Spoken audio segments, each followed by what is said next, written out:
all very easy to criticise science fiction films when the science goes horribly wrong. What happens when writers and producers actually manage to produce a film with a fair degree of scientific accuracy? In this series, we'll be looking at a number of benchmark films and asking what went right.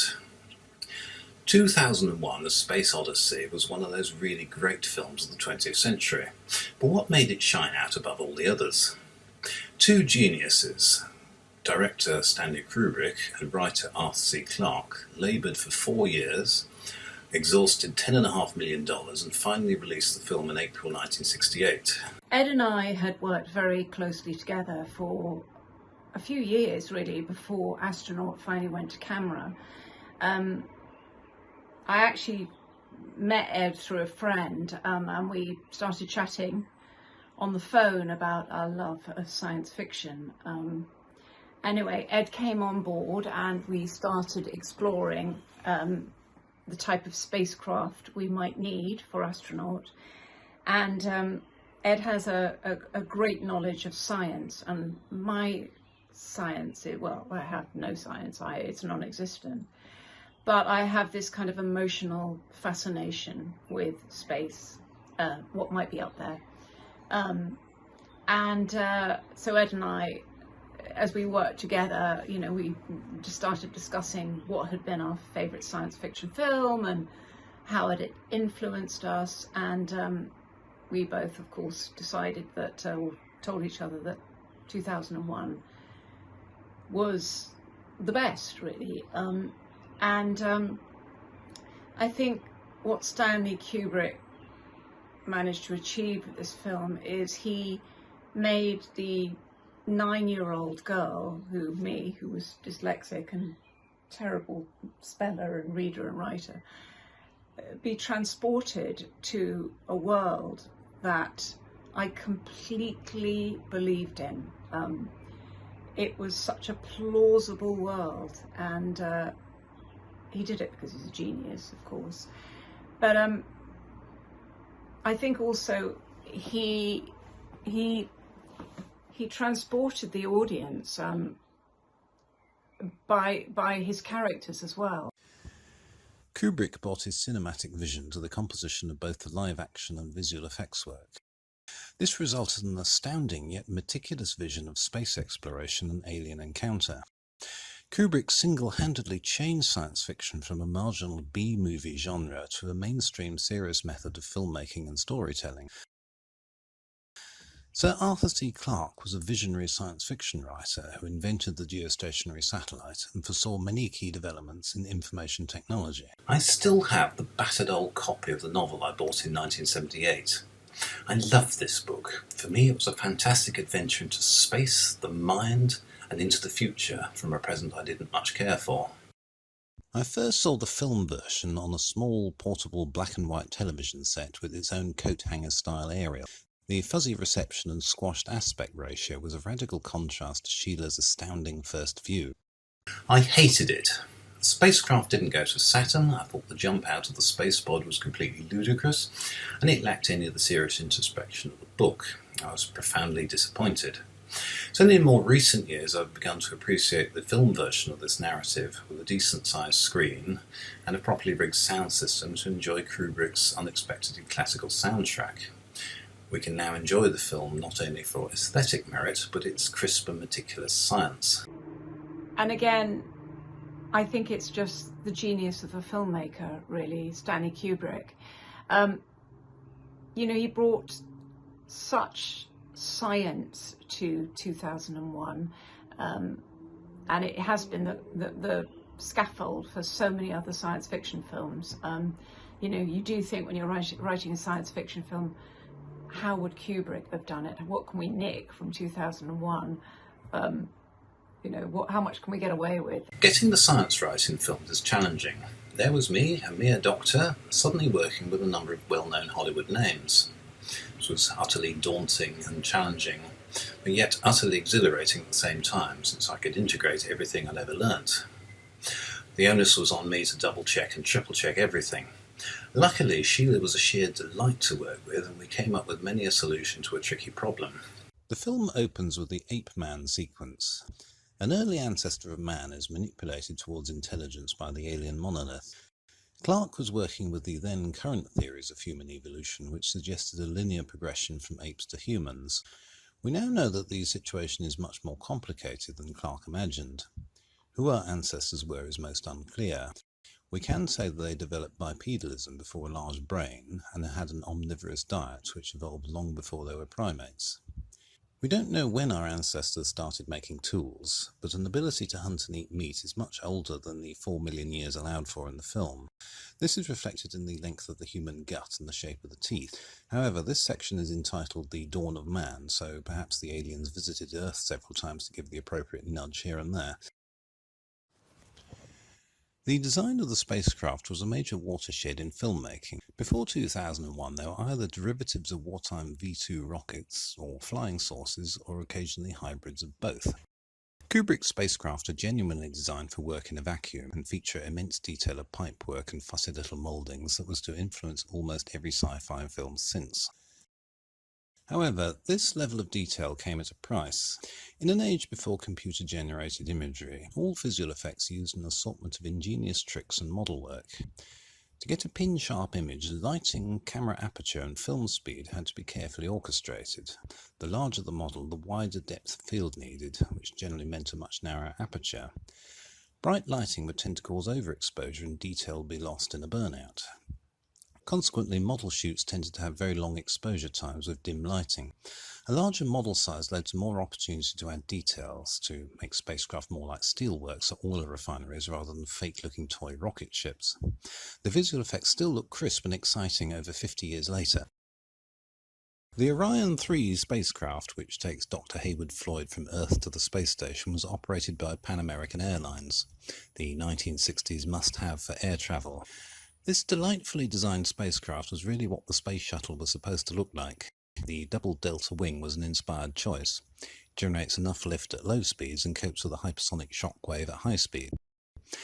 However, if we look a little bit more closely, we start seeing a number of oddities about the design. The subtle curvature of the fuselage would suggest a lifting body arrangement, whereby the fuselage generates lift at low speeds in the atmosphere. This is probably just as well, since the wings do not appear to have a conventional aerofoil surface. Flat profile wings can generate lift providing the angle of attack is quite high. However, this wing is a little odd in that it is quite thick. There is a strange step towards the trailing edge which would tend to pivot the spacecraft forwards. Outside of the atmosphere, wings and control surfaces are quite useless. Spacecraft use little rocket thrusters to orient themselves before firing the main engine. The absence of a proper reaction control system would suggest that the team behind this didn't pay as much attention to the design as they should have done. Notes from the film's production and Clarke's book indicate that the spacecraft was intended to be launched from a rail in the manner of a V-1 missile. It was to be carried aloft on a nearly identical booster stage.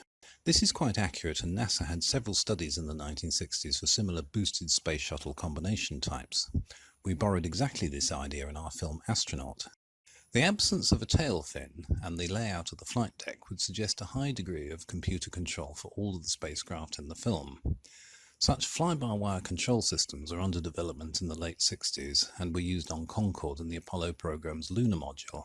As events later in the film would suggest, this approach was most unwise. What works well here? Many films show spacecraft firing their rocket engines while inexplicably braking or banking like planes. Kubrick and his team clearly understood spaceflight with this analytical waltz of spacecraft docking. Rotating the spacecraft to match the spin of the space station is an ingenious solution to a tricky problem, although it's not quite clear how the reaction control system achieves this. The space station, on the other hand, is a symphony of elegant design, based on earlier concepts championed by Wernher von Braun and Alexei Leonov. The station's spin is to create artificial gravity by centrifugal force. Proper physicists would jump in at this point and say there's no such thing as centrifugal force. It is the tangential force produced by a body travelling in a straight line, as per Newton's first law of motion, versus centripetal force, the desire of an object to travel round in a circle, as pulled by a rotating body. We can calculate how much gravity this creates. From the film clips we can see that the station rotates once every 54 seconds. Perversely, it starts its rotation clockwise and switches to anti-clockwise halfway through. Kubrick was never quite clear how big the station was. However, from this scene we can gauge that the radius is about 6¼ Orions long.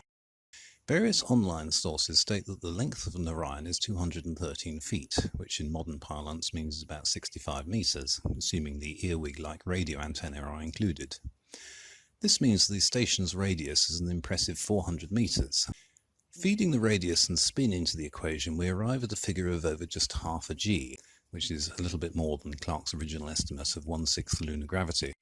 The Ares 1B lunar shuttle is the third vehicle in Kubrick's design concept, with the pipework, the fussy moulding and the miscellaneous model parts. The overall shape of most of these vehicles is round and painted off white, which is presumably to contrast the angular black monolith of the aliens. Both the Discovery and the Ares are nuclear-powered, since chemical rocket propulsion would require gigantic fuel tanks and would be too heavy to move. This type of engine is powered by nuclear thermal propulsion. This was an actual engine under development in the 1960s known as Nerva. It weighed 18 tons and produced a reasonable 246 kilonewtons of thrust. The basic idea is actually quite simple. A fission reactor generates heat. The propellant, something like liquid hydrogen or ammonia, is heated up as it passes through the reactor and expands. As with a jet engine, hot expanding gas squirts out the back of the engine at high speed, pushing the spacecraft. The reactor is controlled by neutron-absorbing rods or rotating disks.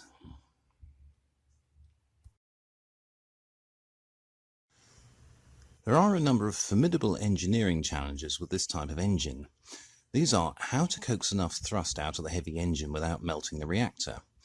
In a ground-based reactor, the coolant cannot be allowed to leak and contaminate the surrounding area.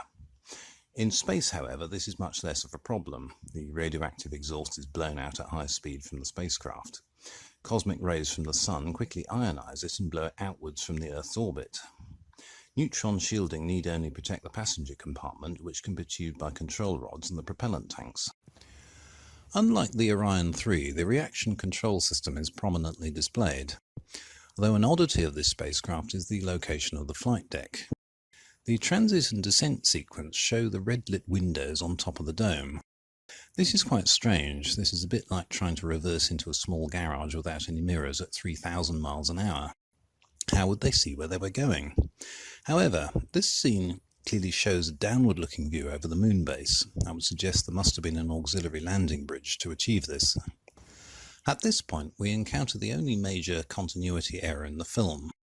The phases of the moon vary wildly from scene to scene.